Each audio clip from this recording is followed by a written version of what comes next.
Hi students, in this session we are going to discuss about human resource management.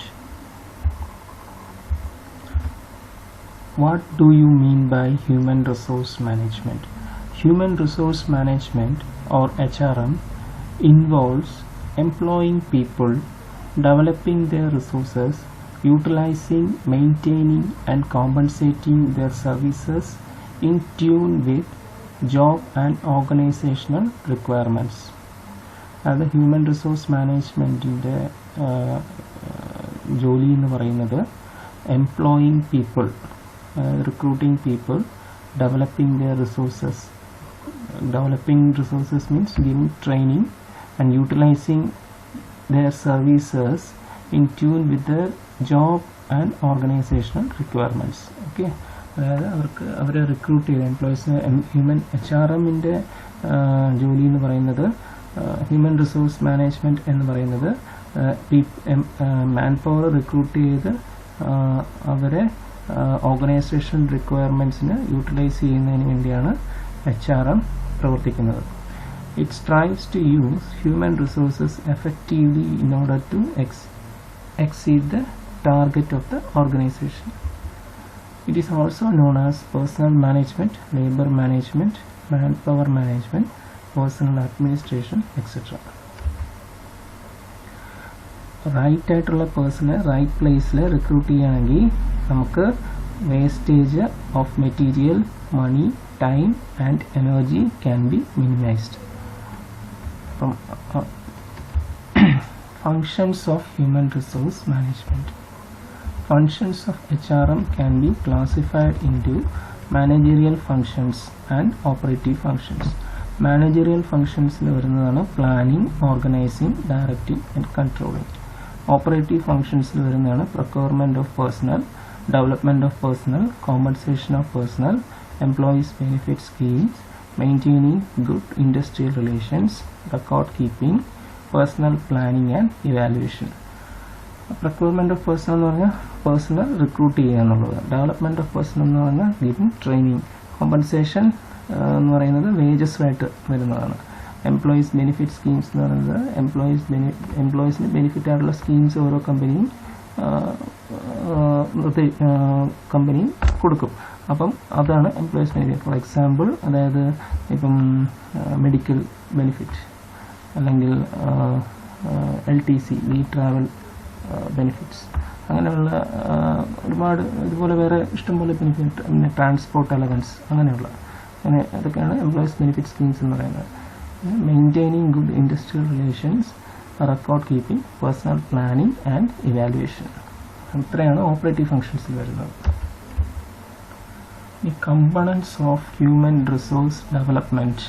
Human resource ഡെവലപ്മെൻറ്റിൽ വരുന്ന components ആണ് first one recruitment, selection, third one placement, fourth one induction and orientation, fifth one performance appraisal, sixth one training എന്ന് പറയുന്നത് അറിയാമല്ലോ.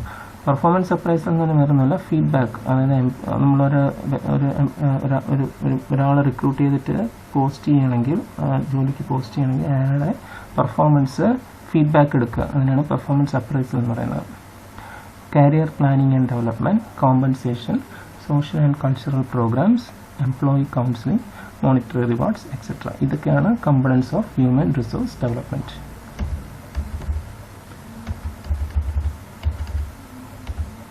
Manpower planning. Manpower planning എന്ന് പറഞ്ഞാൽ it involves developing strategy for acquisition, utilization, improvement and preservation of human resources of an enterprise. It involves ensuring that the firm has enough of the right kind of people at the right time and also adjusting requirements to the available supply. The major activities of manpower planning are forecasting, inventorying, investigating, anticipating, planning, selecting.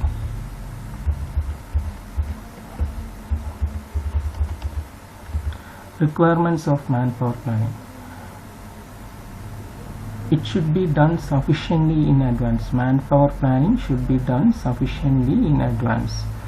Periodic revision is required in order to make modifications if required. Okay, It should be need-based. It should be efficient and effective in nature. It should be economic in nature. It should be simple and easy to understand. It should provide a suitable policy. It should provide definite instructions and methods. The planning should have top management support. ഇതൊക്കെയാണ് requirements of manpower planning. The factors affecting manpower planning. Factors എന്ന് പറയുന്നത് working hours. It is directly related to the total hours worked per day by the employee in an industry. If the number of hours per worker is more, the manpower needed will be less. Number of shifts. Shift എന്ന് പറയുന്നത് ഓരോ കമ്പനിയിലും ചിലപ്പോൾ 2 shift ഉണ്ടാകും, 3 shift ഉണ്ടാകും, day shift, night shift, അങ്ങനെ. അതാണ് number of shift. അത് ചില മാക്സിമം 3 ഷിഫ്റ്റ് വരെ ആകാം. 8 hours 7.5 hours വർക്ക് നോക്കുകയാണെങ്കിൽ 3 ഷിഫ്റ്റ് വരെ ആകാം. Nature of production. Nature of products being manufactured affect the utilization of the plant capacity. It depends on machine or equipment utilization, which in turn affects manpower requirements. Product mix. Product mix means a production program based on optimum productive capacity and sales forecast. It is essential to be more selective while accepting the orders. This will result in maximum utilization of manpower. Performance rate. The rate of performance of the workers affect on the manpower requirement. If the worker performance is good, then the number of workers required will be less and vice versa. Hours lost. Productive man hours lost occurs due to 2 reasons. First one, delay, and second one, addition to operation time. The productive man hours lost are less, then available productive hours will be more and vice versa. ഇത് നിങ്ങൾ ഇതിൻ്റെ factors affecting man power പ്ലാനിങ്ങിൽ ഇത്രയും 6 factor പഠിക്കുക. എന്നിട്ട് വായിച്ച മനസ്സിലാവുന്ന കാര്യങ്ങൾ തന്നെയാണ്. ചിലപ്പം എസ്സേക്കോ ഷോർട്ട് ക്വസ്റ്റ്യനോ ചോദിക്കും കേട്ടോ.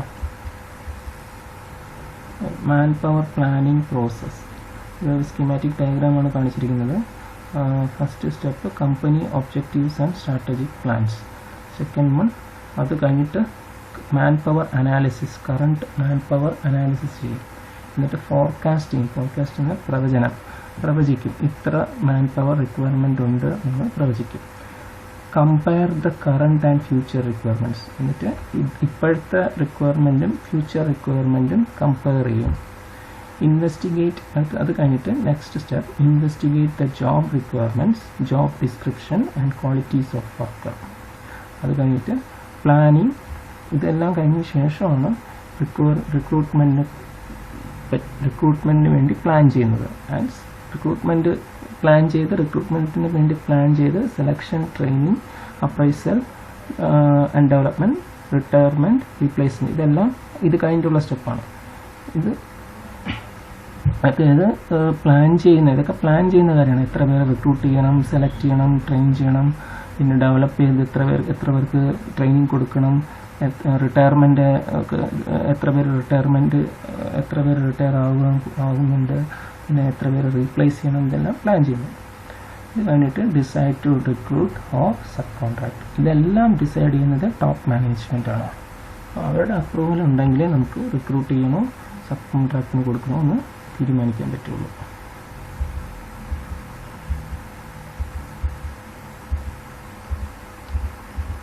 Job analysis. Job analysis is the breaking up of the job into basic elements or operations and studying in detail each of the operation to understand the nature and characteristics of the job. Job analysis എന്ന് പറയുന്നത് ഒരു ജോബിനെ minute basic elements ആയിട്ട് break ചെയ്തിട്ട് അതിൻ്റെ detail ആയിട്ട് study ചെയ്യുന്നതിനാണ് job analysis എന്ന് പറയുന്നത്. It helps in identifying the complete requirements of the job. It helps in the process of recruitment. It helps in designing trainings for the employees. Okay.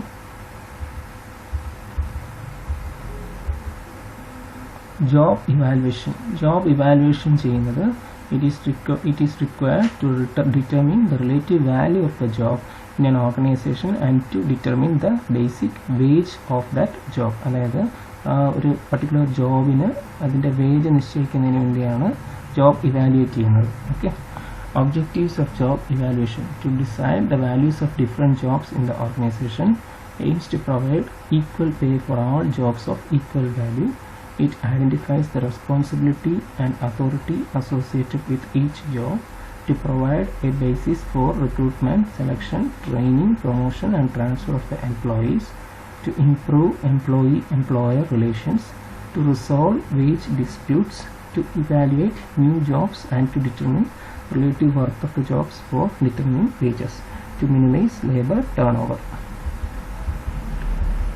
Job evaluation methods നമുക്ക് മെയിനായിട്ട് class ചെയ്യാം. Mainly qualitative ടെക്നിക്സും quantitative ടെക്നിക്സും. Qualitative ടെക്നിക്സിൽ ranking മെത്തേഡും classification മെത്തേഡും ഉണ്ട്.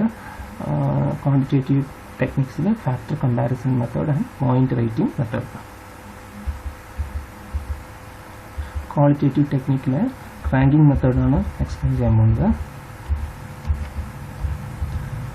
It is the oldest and simplest method of job evaluation. In ranking method, a committee of persons familiar with jobs and job descriptions carry out the ranking. The committee ranks all the jobs in the organization in the ascending order. Factors എന്ന് പറയുന്നത് amount of work, supervision needed, responsibility required, difficulty in work, monotony of work, working conditions, knowledge and experience needed. ഇത് വെച്ചിട്ടാണ് rank ചെയ്യുന്നത്. Rank കൂടുതലുള്ളവർക്ക് കൂടുതൽ ശമ്പളം കിട്ടും, rank കുറവുള്ളവർക്ക് കുറച്ച് ശമ്പളം കുറവായിരിക്കും. Merits: simple and economical method, less time consuming and involves less paper work. Demerits എന്ന് പറയുന്നത് no definite standards of judgment and no way for measuring difference between jobs, difficult to apply in large organisations.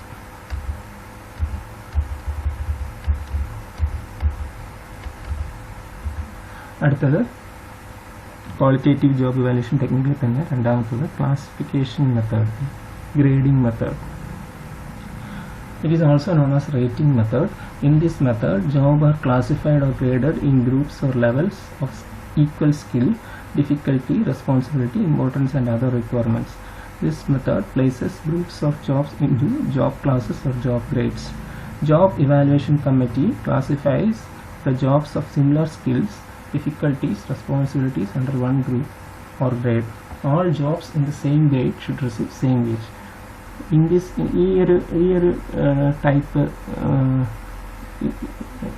Classification മെത്തേഡിൽ ഈ job evaluation ടെക്നിക്കിൽ ഒരേപോലെ ജോലി ചെയ്യുന്ന ആൾക്കാരെല്ലാം ഒരു category ഒരേപോലെ ജോലി ചെയ്യുന്ന എല്ലാവരെയും ഒരു ഗ്രൂപ്പിലാക്കും. ക്ലാസ് 1 എന്ന് പറയുന്നൊരു ഗ്രൂപ്പ്, ക്ലാസ് 2 എന്ന് പറയുന്നൊരു group, class 3 group, class 4 group. Class 1 ഗ്രൂപ്പിൽ ഓഫീസ് മാനേജർ, ഡിപ്പാർട്ട്മെൻറ്റ് സൂപ്പർവൈസർ അങ്ങനെയുള്ളവർ. Class 2 skilled workers like cashier, receipts clerk etcetera. Class 3 semi skilled workers എന്ന് പറയുന്ന മെഷീൻ ഓപ്പറേറ്റേഴ്സ്, സ്റ്റെനോടൈപ്പിസ്റ്റ് എക്സെട്ര. അപ്പോൾ ഈ ക്ലാസ് 1 ഗ്രൂപ്പിൽ വരുന്ന എല്ലാവരുടെയും ജോലി ഈക്വൽ, അതായത് ഇത് പറഞ്ഞിട്ടുണ്ട്, ഈക്വൽ സ്കില്ലും ഡിഫിക്കൽട്ടിയും റെസ്പോൺസിബിലിറ്റിയും ഇമ്പോർട്ടൻസും ഉള്ളതാണ്. അപ്പോൾ അവർക്ക് കിട്ടുന്ന വേജസ് എന്ന് പറയുന്നത് ഓൾമോസ്റ്റ് ഈക്വൽ ആയിരിക്കും. ക്ലാസ് 2 കിട്ടുന്ന വർക്ക് ചെയ്യുന്നവർക്ക് കിട്ടുന്ന വേജസും ഈക്വൽ ആയിരിക്കും. അപ്പോൾ ഇതിൻ്റെ മെറിറ്റ്സ് എന്ന് പറയുന്നത് easy to understand and simple to operate, economical and suitable for small organizations, pay determination problems becomes easy to administer. Demerits എന്ന് പറയുന്നത് cannot deal with difficult jobs that would not fit neatly into one grade, may suffer from personal bias of the committee members.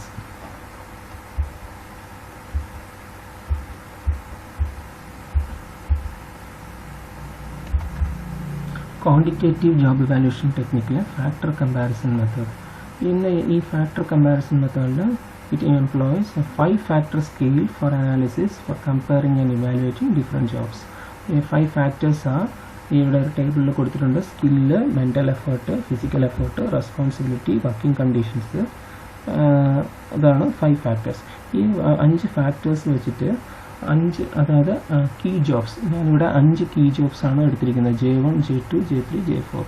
Identify the key jobs in the organization, record their wages. Analyze the key jobs. for each of the 5 factors mentioned.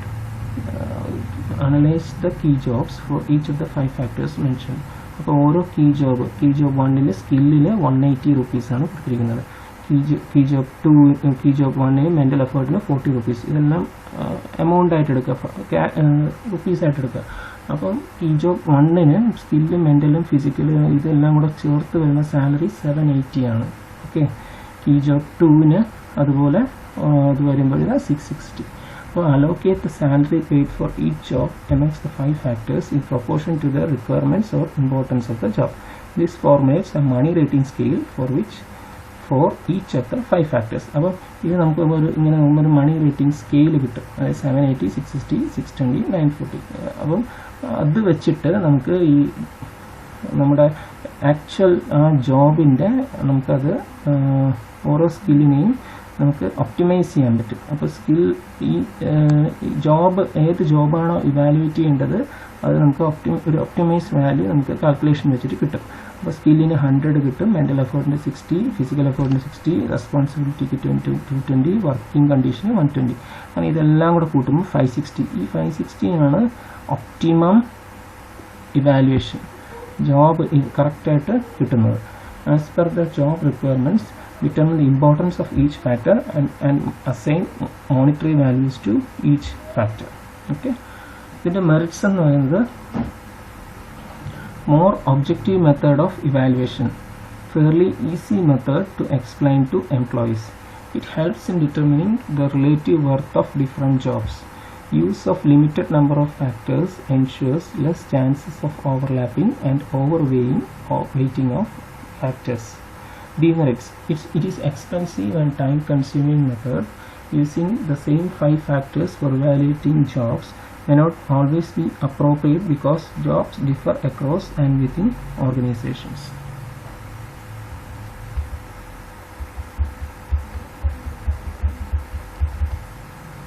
Point rating method. This is also one type of quantitative job evaluation technique. In this method, the value of the job is expressed in terms of points. The method consists of divide the job into a number of factors, same mental, skill, physical, responsibility, working condition, award certain points for each factor, arriving at total points for each job, which indicates the importance of job in the organization. These are total. For machinist, in total of all the 5 factors is 300. For fitter, the total of all the 5 factors is 280. And so on. Determine a suitable wage rate proportional to the total points, classifying the total points into grades. So for the above example, the range of points may be divided into 4 grades. Grade 1 150 to 199, grade 2 200 to 249, grade 3 250 to 299, grade 4 300 to 349. So the job with the higher grade will get the highest wage. So grade 4 comes with the welder. His rating is between 300 and 349. So he comes under grade 4. So he will get higher wage. Merits of the point rating method are systematic and accurate method, can be applied to a wide range of jobs, can be applied to newly created jobs.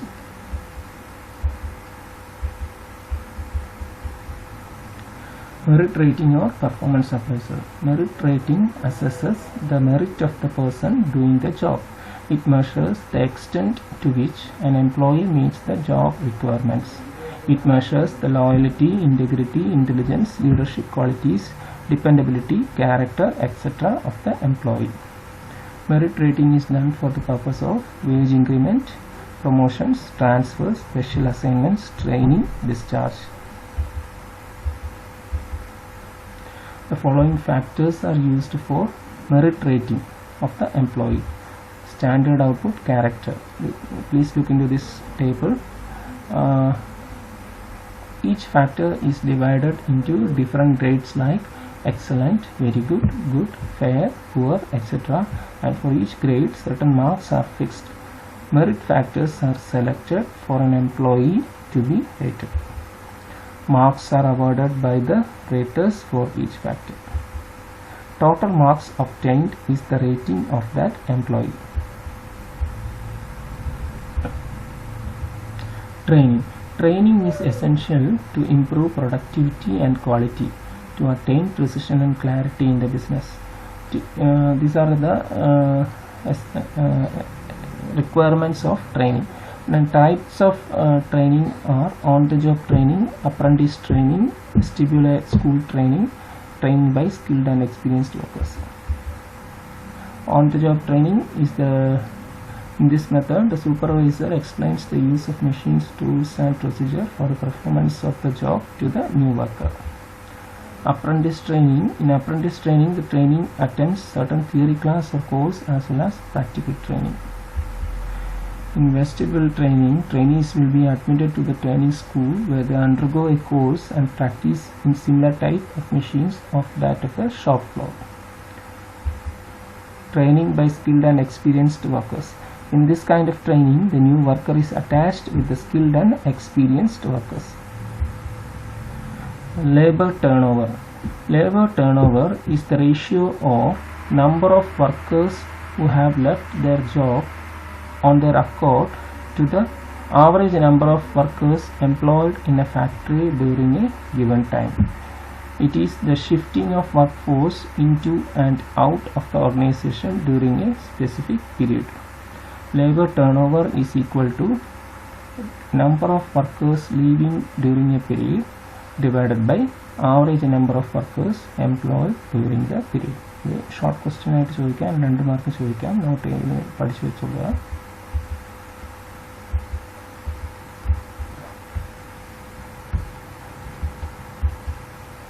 Causes of labor turnover. Fluctuation in volume of work, long hours of work and poor wages, bad working conditions, inefficient management, bad system of requirement, unsatisfactory procedure of discharging a worker, insubordination, other conditions like better job elsewhere, retirement, death, etc. Labor turnover എന്ന് പറയുന്നത് ഒരു ജോലിയിൽ നിന്ന് switch over ചെയ്യുക, അതായത് വേറൊരു ജോലിയിലോട്ട് പോവുക അല്ലെങ്കിൽ ജോലി മതിയാക്കി പോവുക. അതിനുള്ള കാരണങ്ങളാണ് ഞാൻ ഈ പറഞ്ഞ causes of labour turn over. Methods to reduce labor turnover. Minimizing fluctuation of working load, provide better wages and service conditions, reasonable hours of work, scientific method of selection and training of workers, provide safer working areas which reduce accidents, attending the compliance of the workers at grassroots level, motivating workers both financially and non-financially, being impartial in the matter of transfer and promotions. ഇങ്ങനെയാണ് നമുക്ക് reduce ചെയ്യാൻ പറ്റുന്നത്, labour turn over reduce ചെയ്യാൻ പറ്റുന്നത്. ഇത്രയേ ഉള്ളൂ. Thank you.